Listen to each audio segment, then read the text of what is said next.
Hello everyone, welcome to our YouTube channel JSK Maths Tutorial. Today we are going to discuss about multiplication of matrices. तो matrix को multiply कैसे करते हैं आज हम उसके बारे में डिस्कस करेंगे। तो सबसे पहले नेसेसरी कंडीशन देख लेते हैं कि क्या होती है। इसके नेसेसरी कंडीशन ये होती है कि फर्स्ट मैट्रिक्स में जितने नंबर ऑफ़ कॉलम्स हैं उतने ही सेकंड मैट्रिक्स में नंबर ऑफ़ रोज़ होने चाहिए, तभी हम दो मैट्रिक्स को मल्टीप्लाई कर सकते हैं। इसका मीनिंग समझते हैं क्या। देखिए, जैसे ये दो मैट्रिक्स है हमारे पास, उसका ऑर्डर पहले वाले मैट्रिक्स का ऑर्डर 1x2 है और दूसरे वाले मैट्रिक्स का ऑर्डर 2x3 है। तो यहाँ पे देखेंगे फर्स्ट वाले मैट्रिक्स का कॉलम 2 है और उसका रो सेकंड मैट्रिक्स का रो कितना है 2 है। दोनों सेम है, 2 और 2 इक्वल हैं। इट मीन्स हम ये दोनों मैट्रिक्स का मल्टीप्लिकेशन कर सकते हैं। तो यही आपको ये समझना है कि दो मैट्रिक्स को मल्टीप्लाई करने के लिए पहले मैट्रिक्स का कॉलम जितना है उतना ही दूसरे मैट्रिक्स का रो होना चाहिए। ठीक, तो ये तो होगी नेसेसरी कंडीशन की बात। देखिए, दो मैट्रिक्स को जब हम मल्टीप्लाई कर दिए तो आपको जो नया मैट्रिक्स मिलेगा आंसर में, उसका ऑर्डर हमेशा क्या होगा 1x3 का होगा। ध्यान देंगे, ठीक है, क्योंकि कॉलम और रो यहाँ तो सेम हो गया 2 और 2, तो आपको जो नया मैट्रिक्स मिलेगा उसका ऑर्डर 1x3 का होता है। आगे बढ़ते हैं, इसका कीवर्ड देख लेते हैं। कीवर्ड मैंने यहाँ पे किसके लिए लिखा हुआ है कि दो मैट्रिक्स को आपको मल्टीप्लाई कर सकते हो कि नहीं, ये चेक करने के लिए ये कीवर्ड है। CR, ये आपको याद रखना है, ठीक है। इसको आप RC नहीं कर सकते हो। क्यों नहीं कर सकते वो मैं आपको आगे एक्सप्लेन करूँगी, ठीक है। तो अभी आपको ये कीवर्ड सिर्फ इतना याद रखना है कि C और R पहले मैट्रिक्स का कॉलम और दूसरे मैट्रिक्स का रो दोनों बराबर होने चाहिए, तभी आप मैट्रिक्स का मल्टीप्लिकेशन कर सकते हो। Keyword for multiplication. अब आपको जब दो मैट्रिक्स को मल्टीप्लाई करना है तो उसके मेथड में या उसके प्रोसीजर में जो कीवर्ड आपको याद रखना है वो है RC, यानी रो का मल्टीप्लाई आप कॉलम के साथ करते हो, ठीक है। तो ये दोनों अलग अलग कीवर्ड हैं, आपको दोनों को याद रखना है, ठीक है। ये मैट्रिक्स पहचानने के लिए है कि आप मैट्रिक्स का मल्टीप्लिकेशन कर सकते हो कि नहीं, और ये मल्टीप्लाई करते समय के लिए ये कीवर्ड याद रखना है RC। ओके, तो हम आगे बढ़ते हैं क्वेश्चन की तरफ। एक क्वेश्चन सॉल्व कर लेते हैं। तो यहाँ पे एक क्वेश्चन है, if A equals to this matrix and B equals to this matrix then find the value of AB। दोनों का प्रोडक्ट हमको निकालना है, ठीक है। तो सबसे पहले हम दोनों मैट्रिक्स को लिख लेंगे। अब मैट्रिक्स का ऑर्डर चेक कर लेते हैं। ये 2x2 का है, ठीक, और ये भी मैट्रिक्स आपका 2x2 का है। तो यहाँ पर मैंने आपको बताया कि आपको मैट्रिक्स का मल्टीप्लिकेशन करने के लिए सबसे पहले चेक करना होता है फर्स्ट मैट्रिक्स का कॉलम और सेकंड मैट्रिक्स का रो इक्वल है कि नहीं। तो हाँ है, देखो यहाँ पे भी 2 है और यहाँ पर भी 2 है, तो इन दोनों मैट्रिक्स का मल्टीप्लिकेशन हो सकता है। और जो हमको न्यू मैट्रिक्स मिलेगा उसका ऑर्डर ये 2x2 का होगा, ठीक। तो चलिए हम मल्टीप्लाई कर लेते हैं। कैसे करते हैं, AB लिख देंगे सबसे पहले। सबसे फर्स्ट मैट्रिक्स को यहाँ पे नोट डाउन कर देंगे हम एज इट इज़, और ये सेकंड मैट्रिक्स को भी नोट डाउन कर देंगे एज इट इज़, ठीक है। अब मल्टीप्लिकेशन जो होता है वो एलिमेंट बाय एलिमेंट होता है, ध्यान से देखेंगे। मैंने आपको कीवर्ड बताया था RC मल्टीप्लिकेशन करते वक्त, ठीक है। तो ये हमारा फर्स्ट रो है, देखिए ध्यान से, फर्स्ट रो है, इसका मल्टीप्लिकेशन हमको फर्स्ट कॉलम के साथ करना होता है, ठीक है। First row first column. तो चलिए कर लेते हैं। 2 1 ज़ा, एलिमेंट टू एलिमेंट होगा, ठीक है। 2 1 ज़ा 2, तो यहाँ पे हम लिख देंगे 2। अब बीच में लगाना होता है हमको प्लस। अब सेकेंड एलिमेंट का 4 2 ज़ा 8, तो हम यहाँ पे लिख देंगे 8। 2 + 8 हो गया। हमने फर्स्ट रो का मल्टीप्लाई फर्स्ट कॉलम के साथ कर दिया। अब हमको इसी फर्स्ट रो का मल्टीप्लाई सेकंड कॉलम के साथ करना है, ये सेकंड कॉलम के साथ, ठीक। फर्स्ट तो हो गया, तो अब यहाँ पे थोड़ा स्पेस छोड़ करके अब मल्टीप्लाई करना है। तो 2 3 ज़ा 6 प्लस 4 5 ज़ा 20, ये हो गया हमारा, इसके साथ भी मल्टीप्लाई हो गया। अब बारी है सेकेंड रो की, ये सेकेंड रो को हम करेंगे, ठीक, सेकेंड रो का फर्स्ट कॉलम के साथ। तो 3 1 ज़ा 3 प्लस 2 2 ज़ा 4, मल्टीप्लाई करके लिखते हैं, ध्यान दीजिएगा, मैं आपको स्किप करके बता रही हूँ, ठीक है।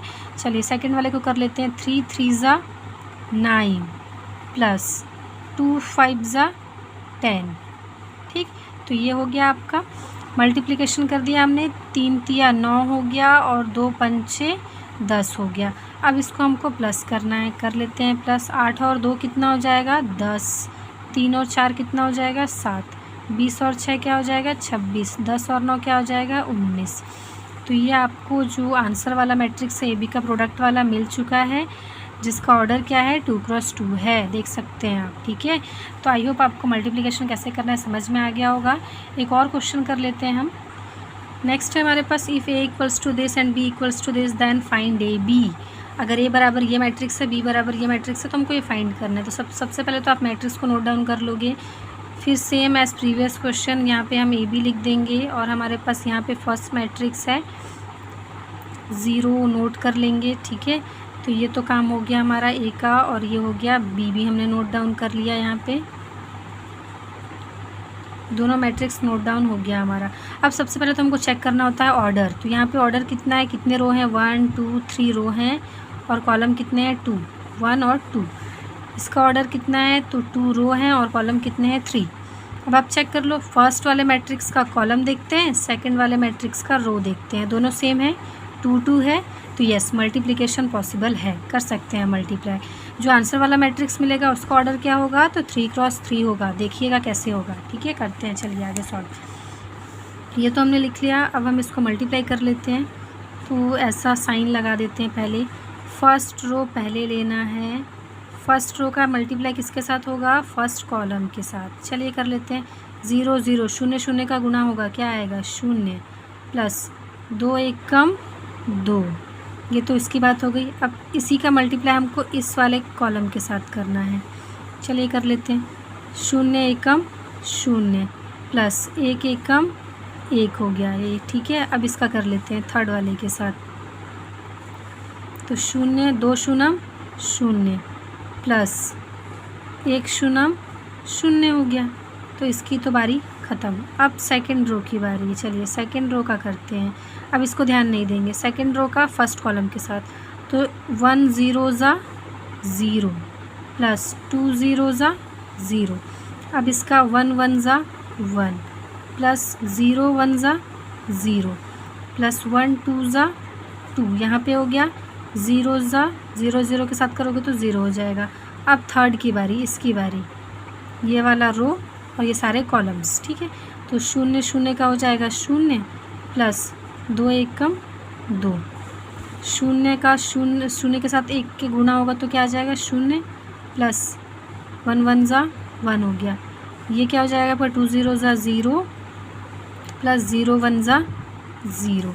तो ये तो हमने मल्टीप्लाई कर लिया। अब इसको प्लस कर लेते हैं। 2 प्लस 0 क्या होता है 2, ये 0 प्लस 0 0, 2 प्लस 0 2। इसकी बारी 1 हो गया 1 हो गया 1 हो गया। यहाँ पे 0 2 0 हो गया। तो ये देखिए आपको नया मैट्रिक्स मिल गया। ये भी प्रोडक्ट आपने फाइंड किया तो आपके पास एक नया मैट्रिक्स है जिसका ऑर्डर क्या है 3 रो इंटू 3 कॉलम। ठीक है, जो मैंने अभी आपको बताया था कि 3 क्रॉस 3 ऑर्डर का मैट्रिक्स मिलेगा। तो इस तरीके से आपको इसको मल्टीप्लाई करना है। तो अब आप समझ चुके हैं। चलिए, अभी मैंने आपको बताया था कि आपको कीवर्ड याद क्या करना है, CR। इसको आप RC नहीं कर सकते हो। क्यों नहीं कर सकते हो, तो देखो क्यों नहीं कर सकते हो, मैं आपको बताने वाली हूँ। कि यहाँ पे देखो, जैसे आपके पास ये मैट्रिक्स है, इसमें आपने कॉलम देखा और यहाँ पे आपने रो देखा, दोनों सेम थे तो मल्टीप्लिकेशन पॉसिबल है। लेकिन अगर हम फर्स्ट मैट्रिक्स का, आप सोचोगे क्या होता है, CR की जगह हम RC कर लेते हैं, यानी फर्स्ट मैट्रिक्स का हम R देख लेते हैं और सेकंड मैट्रिक्स का C देख लेते हैं। अगर वो दोनों इक्वल हो गया तो हम मल्टीप्लाई कर सकते हैं। हाँ, हम कर सकते हैं, बट उसके लिए कुछ स्पेशल केसेस होते हैं। अगर आपके जो मैट्रिक्स हैं वो दोनों सेम ऑर्डर के हैं तो आप कर सकते हो बिल्कुल, लेकिन अगर उनके ऑर्डर सेम नहीं हैं तो आप नहीं कर सकते हो। तो कैसे नहीं कर सकते हो, इसके लिए एक एग्जाम्पल आप देख लो। जैसे यहाँ पे मैंने एक मैट्रिक्स लिया हुआ है, इसका ऑर्डर क्या है, तो इसका ऑर्डर है 2 रो है इसमें और कॉलम्स है 3। ठीक, इसका ऑर्डर क्या है, तो ये 2 क्रॉस 2 ऑर्डर का है। अब आप इसमें देख सकते हो कि फर्स्ट मैट्रिक्स, ये हमारा फर्स्ट मैट्रिक्स है और ये हमारा सेकंड मैट्रिक्स है। ठीक है, तो फर्स्ट वाले में हमने रो देख लिया, मान लो थोड़ी देर के लिए, तो 2 है। सेकंड मैट्रिक्स में आप देख लो कॉलम यहाँ पे 2 है। अब आप बोलोगे हाँ ये सेम तो है, 2 और 2, फर्स्ट का हमने रो देख लिया, सेकंड का हमने कॉलम देख लिया, क्या फ़र्क पड़ता है।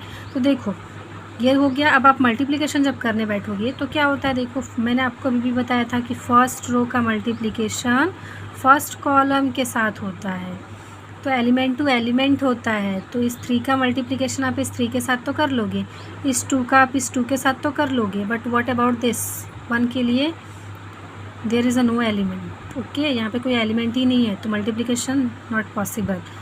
ठीक है, तो इसलिए आप इस कीवर्ड को CR की जगह RC नहीं कर सकते हो फॉर चेकिंग कि आप मल्टीप्लिकेशन कर सकते हो कि नहीं। अब ना बाकी आपको मल्टीप्लिकेशन अगर कर रहे हो तो आपको RC वर्ड याद रखना है, ठीक है। तो ये आपका आज का मल्टीप्लिकेशन ऑफ मैट्रिसेस वाला कॉन्सेप्ट जो है वो क्लियर हो गया होगा आपको। Thanks for watching students.